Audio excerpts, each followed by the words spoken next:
नमस्कार मंडळी, welcome to Balasaheb Ankita blog.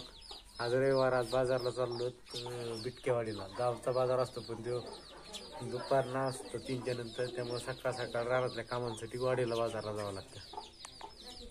इथं भरतो बिटकेवाडीचा बाजार मित्रांनो आपला. आका गेली बाजारला, मी बसलो निवांत स्टँड मध्ये.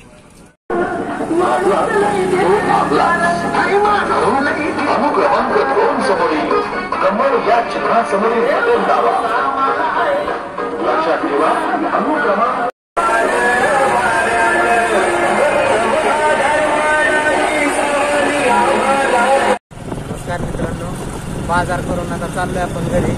कर्जत जागेवर माननीय प्राचार्य श्री राम शिंदे साहेब आणि माननीय श्री रोहित दादा पवार उभे आहेत. आणि सर्व जे चले होईल म्हणजे कोणाला मतदान करा, पण मतदान करा, कारण आपलं एक मत लय महत्वाचं. मित्रांनो, काल इथं भुईमुग पेरला होता. काल आपण ह्याला पाणी दिलं.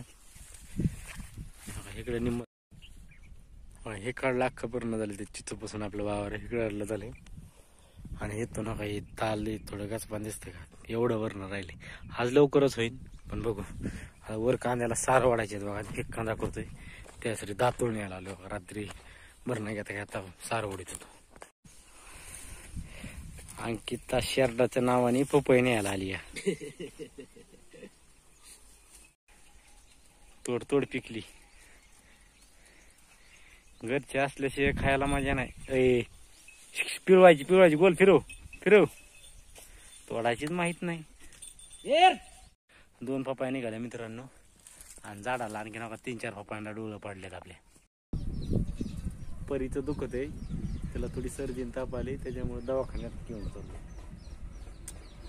रडते बघा, नुसती खात नाही काय नाही, तोंडाला तो परीला घेऊन दवाखान्यात चाललोय आता सध्याला. वाजलेत आता 2-3ला लाईट येणार. 1 तासात माघारी आलो पाहिजे. बघू आता काय होतं मित्रांनो.